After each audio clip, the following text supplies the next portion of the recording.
啊。那我们来了解一下咳嗽，在概念里面，它指出来了咳嗽的病机：肺湿宣降，肺气上逆。咳嗽往往会伴有咳痰，那一般呢，我们往往都是咳嗽并称的，但其实呢，咳和嗽还有明显的区别。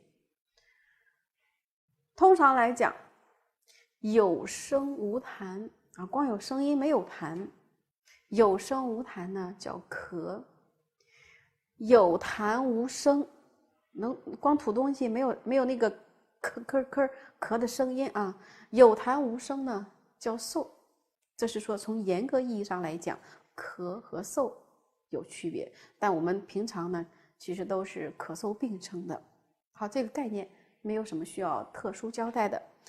在历史严格里面，大家需要记住一个，将咳嗽分为外感、内伤两大类的是哪个一家？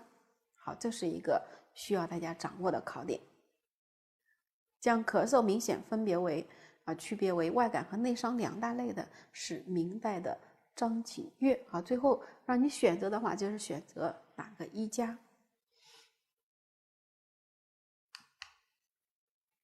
第二个考点，咳嗽的病因病机。咳嗽的常见病因，外感呢，主要就是外感六淫啊，因为我们讲咳嗽呢，分为外感、内伤两大类。外感是外感六淫，内伤的话，则是由于内伤，并且内因呢侵犯于肺，那就是外感、内伤两大类。病位，咳嗽的病位肯定是在肺，这个不会考试，但是会考什么呢？它的相关脏腑。说咳嗽与下列哪些脏腑相关？它的相关脏腑呢是肝、脾、日久、脊、肾。所以咳嗽的相关脏腑呢，应该是肝、脾和肾。具体来讲，咳嗽和肝、脾、肾的关系在哪里？在这儿啊。为什么说咳嗽的病位会涉及到肝、脾、肾三个脏呢？大家也思考一下。另外就是一会儿我们把辨证论治、症型分析完了之后，大家要拐过头来再思考一下，在症型里面有没有体现出来和肝、脾、肾的关系。说日久脊肾，这个我们中医基础理论里面应该也学习到了，和呼吸密切相关的两个脏，那就是肺和肾这两个脏，对的啊。病机，咳嗽的病机概念里面也提到了啊，是邪犯于肺，关键就是肺气上逆，邪犯于肺导致肺湿宣降，肺气上逆。咳嗽的病理性质，因为我们讲它是有外感、内伤两大类，外感咳嗽主要是邪实，它的病理性质啊，有实有虚。外感呢，主要是邪实，风寒、风热、风燥；而内伤则是邪实与正虚并兼。好，这是它的病理性质了解。始终和什么有关系呢？和这两大类有关系。我们在病因病机那里面的外感、内伤这两大类，这个信息始终在用着。像病因，病因里面的外感、内伤两大类。病位，外感主要是外感到哪里？内伤是因为哪几个脏腑的损伤？那病理性质再次提到了有虚有实，外感是什么？然后内伤是什么？第五点啊，这是第五项。第五项，病理因素主要是痰与火。好，在咳嗽病因病机这5个小知识点里面，最重要的第一个是病位。好，这是最重要的啊。第一个是病位，第二个呢就是它的病理因素。病理因素，咳嗽的病理因素就2个字儿，但这2个字儿，第一是非常容易考试，其次是这2个病理因素在后面的症型里面如何体现。像这些问题啊，与肝脾肾的关系在症型如何体现？主要因素是痰与火在症型中如何体现。当大家能把前面的这些知识和后面的辨证论治结合起来的时候，这个疾病的掌握就相对轻松一些了。好，我们看到咳嗽诊断和鉴别诊断。咳嗽诊断没有必要再给大家提了，那就是咳嗽卡痰。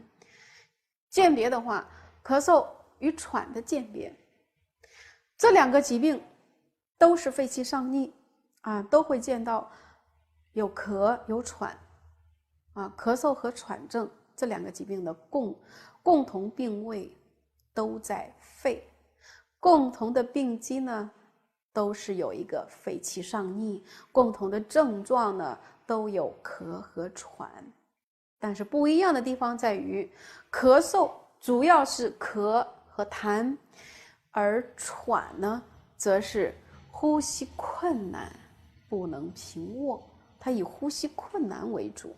好，这是这两个疾病。咳嗽与肺痨的鉴别更好鉴别了。虽然二者都是病位在肺，都有咳痰咳嗽卡痰，但是肺痨，我们讲肺痨是一个有传染性的肺的疾病，并且肺痨主要症候是以潮热盗汗、咳血、消瘦，是以这些为主症特征的。那像这些特点，咳嗽不是说咳嗽都有这个特点的所以呢，咳嗽的这两个鉴别是相对比较好鉴别的喘症以呼吸困难为主，而肺痨呢，首先是传染性，其次是它的诊断的主要症状跟咳嗽不一样，还有潮热盗汗、咳血消瘦这些特征。咳嗽的辨证论治在辨证论治这里呢，我们也要再提一下关于外感内伤它的治则。由于外感呢主要是邪实，邪实呢以祛邪为主了，外感咳嗽主要是祛邪理肺。内伤咳嗽呢是邪实与正虚并存既有邪实也有正虚。那在内伤咳嗽的治则里面，是祛邪止咳兼以扶正。大家自己想一想，这两个治则如果让你当个出题老师，你会考哪一个？你会考外感咳嗽的治则还是内伤咳嗽的治则呢？所以大家重点考虑记住外感咳嗽的治则主要就是祛邪理肺，内伤咳嗽兼以扶正，而且就是这么一个特点。好，这是关于辨证论治里面治疗原则，就强调一下。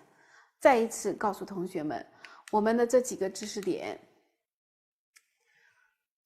咳嗽里面跟这个张景岳把咳嗽分为外感内伤，始终呢在后面呢是有体现的。那具体的症型，咳嗽的具体症型，我们也是按照外感咳嗽和内伤咳嗽这两大类来进行给大家进行分析讲解的。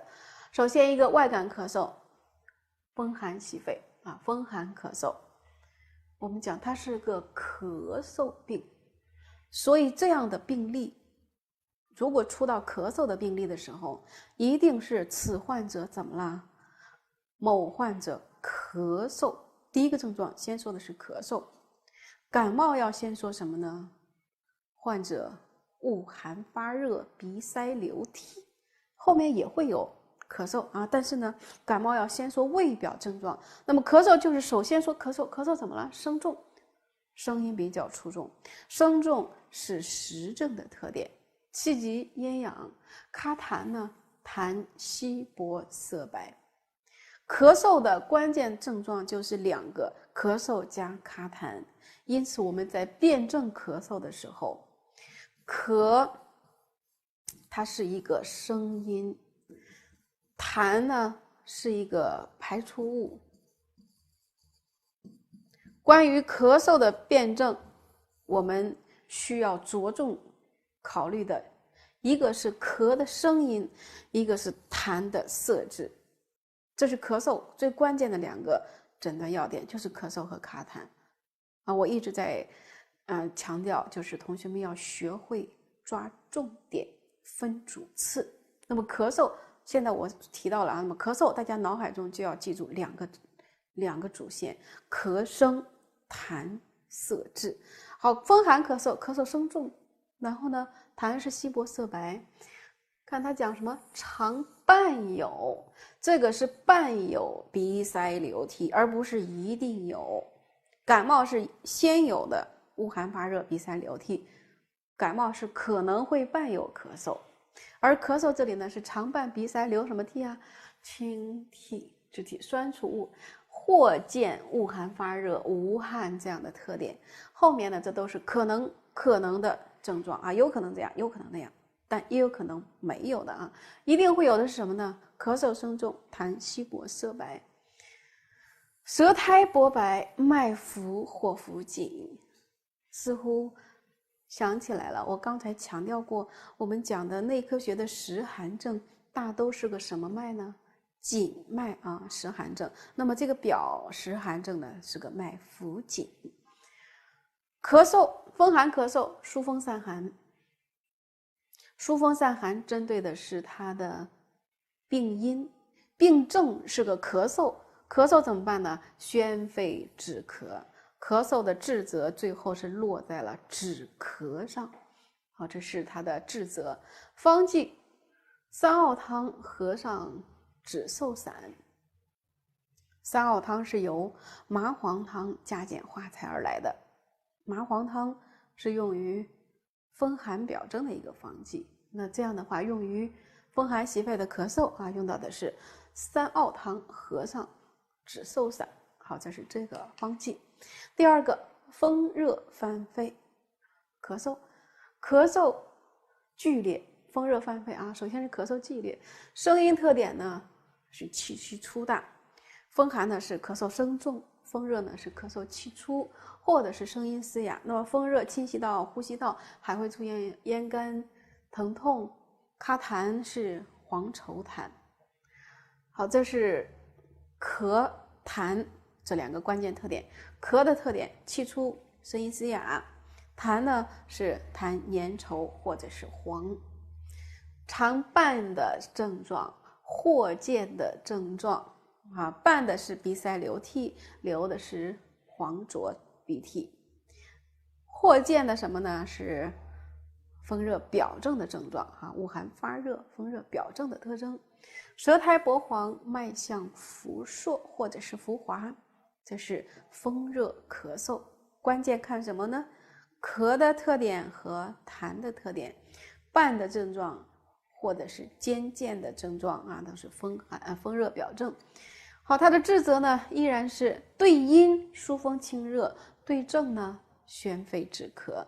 风寒风热都最后四个字一样，都是宣肺止咳。前面呢都是针对的病因。方剂用到的是桑菊饮，桑菊饮风热犯肺、淡咳、身热不甚啊，桑菊饮。桑菊饮在这里啊，我为什么强调了2遍桑菊饮？好多同学呢，考试的时候风热犯肺的咳嗽用到的方剂是什么？5个备选答案里面有桑菊饮，有银翘散，最后好多同学就直接选个银翘散。银翘散是风热犯表的感冒，记准确了啊！银翘散是感冒，桑菊饮呢是风热咳嗽，包括后面有杏苏散、桑杏汤，就给5个答案，让你去选的时候，都是这就3个字的方剂，好多同学就会出现一些失误啊，记准确。桑菊饮在这里是风热犯肺的咳嗽病。第3个，风燥。风燥伤肺，咳嗽，燥伤津液，而且肺喜润恶燥，燥最易伤肺。那么燥邪伤肺，伤了津液，它的咳声是什么咳呢？干咳、呛咳、痒咳啊，干咳、呛咳，还有好几个干：咽干、唇干、鼻干、口干、舌干。记住了，风燥伤肺，见到好几个干燥的特点，这都是因为燥伤津液的特点。燥伤津液，燥性干涩，所以出现的干咳、鼻干、咽干、口干，还有舌面干燥。痰的特点呢，我们刚才说的是咳声，咳声是干咳，是呛咳。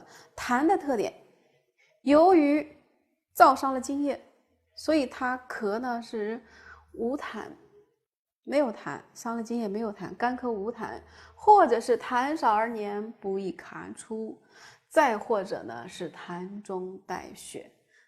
痰的特点有3种可能性，要么是干咳无痰，或者是痰少而黏，再或者是痰中有血丝。这是咳嗽的诊断，咳声、干咳、呛咳，痰是哪3个可能性？好的，其他的或见证啊，其他的伴见证可能会伴有的鼻塞、头痛、微寒、身热等表证。那么他见到了这样的一个风热表证啊，口干这个出现有身热、风热，可能会见有风热表证。所以这个风燥伤肺，因为这个燥伤津液的燥伤肺的时候，燥些是哪个季节呀？对，燥是秋季，每年的8月8号或8月7号左右就立秋了，一直到10月底。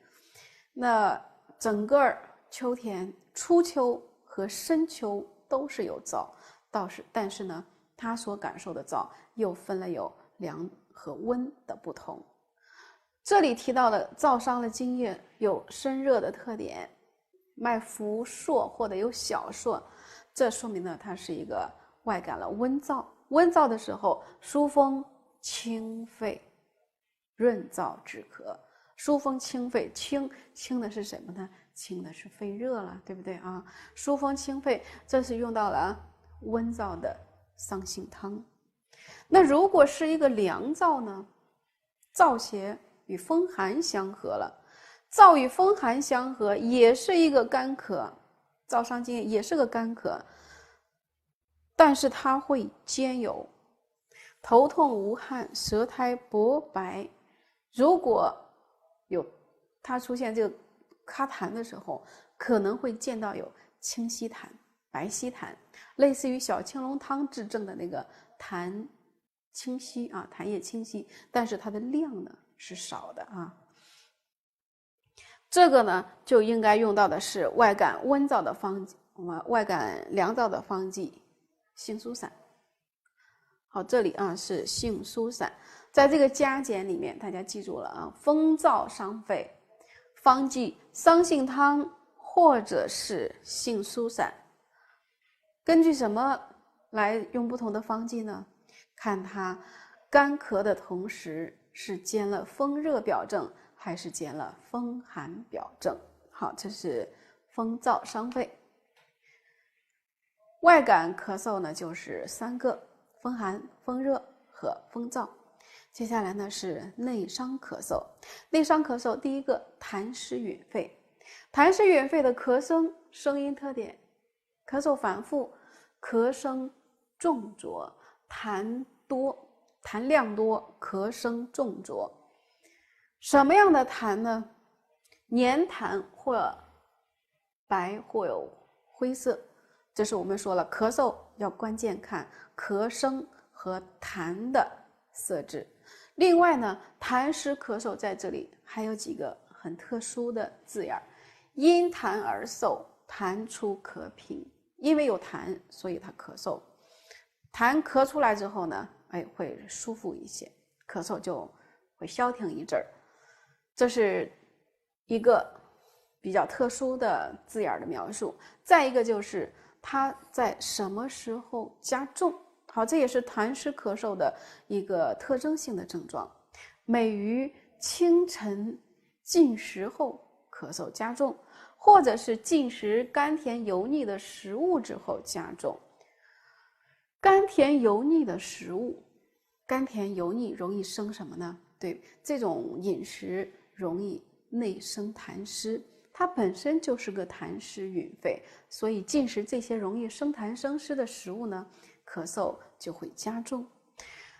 提问一下同学们，痰湿吮肺，痰湿哪儿来的？难道肺里面自己就生了痰了吗？痰湿吮肺停在肺里面，如何生的痰呢？对，是脾胃，脾为生痰之源，肺为储痰之器。这个痰湿是跟脾有关系的。脾为生痰之源，生了痰湿，痰湿停于肺，而这个痰还会导致什么呢？胸闷顽皮。脾虚生了痰，痰湿生之后又容易困扰于脾，它一个恶性的循环。那后面这个胸闷顽皮、恶心食少、大便溏，这呢也是痰湿的一个特点。苔白腻，脉濡硕，好，这又是一个重点。我们发现啊，痰湿吮肺的咳嗽有好多地方都能够让我们判断出来它是痰湿症。总结一下哪几个地方啊？首先，咳嗽特点啊，咳嗽的声音和痰的特征。咳声是重浊，痰量是多，什么样的痰呢？是黏腻、粘稠成块，或者是带有灰色啊、灰白色。第二个就是它因痰而嗽，痰出咳频，以及每于什么什么时候加重。最后就是它的舌象和脉象啊，痰湿困脾呢，这是一个统一的症状。治则有痰湿，那就是燥湿化痰；有咳嗽呢，就要止咳，而且要理气止咳。理气止咳，它用到的是二陈平胃散合上三子养亲汤。二陈平胃和三子养亲，好，这是痰湿吮肺。痰热郁肺，咳嗽的特点，咳嗽气出啊，气息出促啊，气出。痰量多，什么样的痰量多呢？粘稠或者是稠黄啊，粘稠痰或者是黄稠痰，这跟热有关系。或者是痰有热性味，或者是吐痰呢是血痰。好，那么这个症型呢，咳的特点、咳声特点以及痰的色质，这是首先我们说咳嗽它的特征。其次的话呢，这是一个痰热症，它除了在肺的症状之外，还有全身的一些表现，表现为有胸胁胀满啊，面赤身热，口干渴欲饮水，有全身的热啊，或者说是痰热的表现。那另外的话，很典型的舌象脉象，湿热症后的典型的舌脉啊，湿热症、痰热症共同的表现为苔黄腻、脉滑硕，这是痰热郁肺症。痰热郁肺，那么治则清热肃肺，化痰止咳。咳嗽的治则呢，最后呢落脚在止咳上。痰热郁肺的方剂，清津化痰汤。清津呢是清肺热，有热有痰啊，记住了，痰后是清津化痰汤。第三个内伤咳嗽，我们看是肝火犯肺。肝火犯肺跟什么有关系呢？一提到肝，大多和情志相关。那么像这个咳嗽，表现为上气、咳腻、咽干口苦。痰的特点，痰至咽喉而咔出困难，量少致黏，状如絮条。絮条状的痰是肝火犯肺的一个特征啊，痰黏滞难以咔出。由于这个呢和肝有关系，那么这样的咳嗽多与情志波动有关系啊，常随情绪波动而增减。一般我们看到某个病例啊，说这个病人的病情呢随情绪变化而波动而增减，这种提示都在告诉我们他的病情呢和肝有关系。舌红苔黄少津，脉象呢硕，怎么硕呀？弦硕，弦脉主肝胆病，硕脉主热啊，脉象悬硕。好，这是肝火犯肺咳嗽的特征。一个从咳的声音来讲，叫上气咳逆。痰的特征，粘滞难以咔出，量少或如絮条状。病情的特征呢，和情绪有关，脉象悬硕。清肺泻肝啊，因为是个肝火犯肺嘛，既要清肺，还要泻肝火。顺气降火啊，清肺泻肝，顺气降火，这是它的职责。方剂用到带葛散合上泻白散。带葛散，清代葛芥。带葛散呢，主要用于清泻肝火，而泻白散呢，则是清泻肺中伏火。这两个小方剂结合在一起，一个清肝，一个清肺。那这样的话，这个方的代表，这个症型的代表方剂，好，这个症型的代表方剂呢，就比较好理解了啊。带葛散合上泻白散。内伤咳嗽的最后一个症型是肺阴亏耗症。阴虚，这是肺阴亏耗，这是个阴虚症。阴虚则热，虚热，热灼伤津液，所以它的咳的特点，干咳，咳声短促。风热犯肺的时候呢，咳声的特点呢是咳声促啊，急促啊，这个是咳声短促，气短啊，痰少，痰中带血丝。好，这是肺阴亏耗咳和痰的特点，表现为是干咳，咳声短促，声音特征；痰呢少而黏，或者是有血丝。兼症会兼有口燥咽干、潮热、全红、盗汗、消瘦、精神疲乏，这呢是阴虚的。可以说呢，我们内科学里面的阴虚症候都会见到这一组共同的特征。哪一组呢？潮热盗汗、口燥咽干，以及全红，还有就是阴虚的典型舌脉，舌红少苔，脉细数。大家是否还记得阴虚外感啊？阴虚感冒啊？阴虚感冒我们讲了它的前面的症状，感冒的症状不判断阴虚的不明显，就是从舌脉，舌红少苔脉细数呢，就是肺阴虚最典型的舌脉。滋阴润肺，化痰止咳。阴虚嘛，滋阴咳嗽，化痰止咳。方剂呢是沙参麦冬汤。沙参麦冬两个滋阴药啊，两个都可用于肺胃阴虚的一个滋阴药物，那么用于肺阴亏耗的咳嗽症。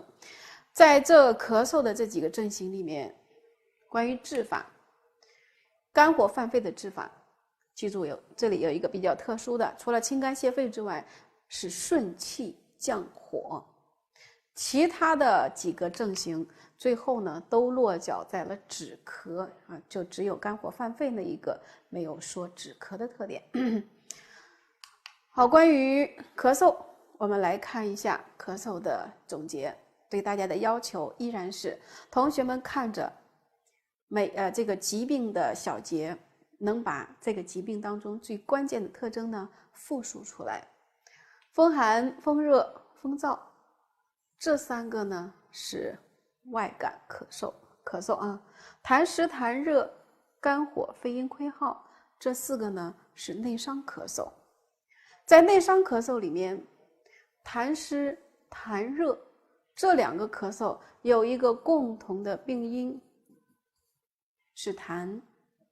肝火犯肺和肺阴亏耗这两个也有一个共同的病因是什么呢？是热啊，或者说呢是火，一个是实火，一个是虚火。所以咱们前面呢有一个知识点说咳嗽的病理因素，两个字儿，咳嗽的病理因素是痰与火，记住了吗，同学们？咳嗽的病理因素痰与火，痰分有痰湿、痰热，火呢分了实火、虚火，实火呢是一个肝火。外感咳嗽病因关键是风，那么有风寒、风热和风燥。在风燥这里，什么时候用性疏散？也是需要大家明白的。因为风燥有温燥、凉燥之别，温燥用的桑杏汤，凉燥呢用到的是杏苏散。关于治则里面，重点留意一下这个顺气降火的，剩下的你看都是止咳啊，就这一个肝火犯肺的，除了对阴的清肺泻肝之外，还有一个叫做顺气降火。好，这是我们的咳嗽。接下来啊，好，我们看到例题6，咳嗽以治肺为主，还应该治什么？它虽然问的是一个治疗，但其实是在考察同学们咳嗽的相关脏腑。咳嗽的相关脏腑，想一想我们刚才讲的这些症型里面，相关脏腑，咳嗽病位在肺啊，病位都是在肺。相关脏腑，痰湿和痰热，痰由哪儿生的呀？对，是脾胃生痰之源。肝火犯肺，情志有关，和肝有关系。咳嗽日久，呼吸密切相关的2个脏是肺和肾，咳嗽日久呢，容易累积到肾。所以治疗咳嗽除了治肺，还应该治的呢是肝脾肾，这是咳嗽的病位相关脏腑啊。正确答案应该是 A 答案。